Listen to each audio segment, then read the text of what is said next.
নমস্কাৰ বন্ধু বান্ধৱীসকল, ঘৰুৱা দিহালৈ স্বাগতম জনালোঁ। মাঘ বিহু মকৰ সংক্ৰান্তিৰ দিনা আনে দিয়া এই বস্তু মৰি গ'লেও নল'ব, ভিক্ষাৰী হৈ যাব।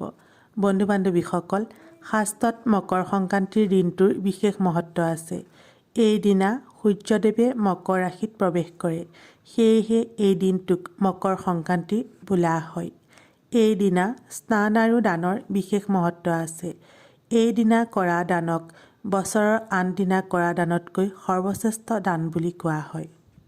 মকৰ সংক্ৰান্তিৰ দিনা দান কৰিলে অনেক গুণ ফলপ্ৰাপ্তি হয়, দৰিদ্ৰতা দূৰ হয়, আৰ্থিক উন্নতি হয়। কিন্তু মকৰ সংক্ৰান্তিৰ দিনটোত আনে দিয়া বিশেষ এটা বস্তু কেতিয়াও ল'ব নালাগে। ইয়াৰ ফলত আপোনাৰ জীৱনলৈ অনেক সমস্যা আহিব পাৰে। আৰ্থিক সমস্যাৰ লগতে ঘৰলৈ দৰিদ্ৰতা আহে। বন্ধু বান্ধৱীসকল, যদিহে ভিডিঅ'টো চাই ভাল লাগে এটা লাইক কৰিবলৈ নাপাহৰিব। ঘৰুৱা দিহা চেনেলটো যদি প্ৰথমবাৰলৈ চাইছে চেনেলটো ছাবস্ক্ৰাইব কৰি ল'ব, যাতে এনেধৰণৰ নতুন নতুন ভিডিঅ'বোৰ প্ৰথমেই চাব পাৰে। তেনেহ'লে পলম নকৰি জানো আহক, মকৰ সংক্ৰান্তিৰ দিনা আনে দিয়া কি বস্তু কেতিয়াও ল'ব নালাগে।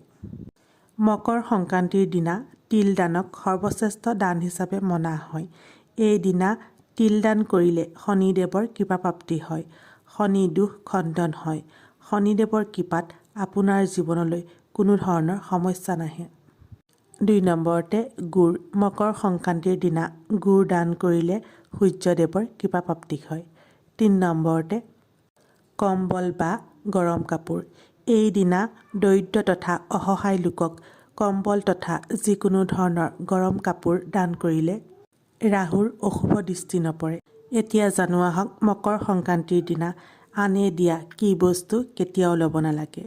মকৰ সংক্ৰান্তিৰ দিনা যিহেতু তিল দানক সৰ্বশ্ৰেষ্ঠ দান বুলি কোৱা হয় আৰু এই দিনা তিল খোৱা অত্যন্ত শুভ মনা হয়, কিন্তু এই দিনটোত আনে দিয়া তিল কেতিয়াও ল'ব নালাগে।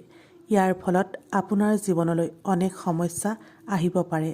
ধন সম্বন্ধীয় সমস্যাৰ লগতে ঘৰলৈ দৰিদ্ৰতা আহে। সেয়েহে এই দিনটোত যদি আপোনাক কোনোবাই তিল দিয়ে কেতিয়াও নল'ব। বন্ধু বান্ধৱীসকল, ভিডিঅ'টো চাই কেনে লাগিল কমেণ্ট কৰি জনাবলৈ নাপাহৰিব। তেনেহ'লে আজিলৈ আহোঁ, ধন্যবাদ।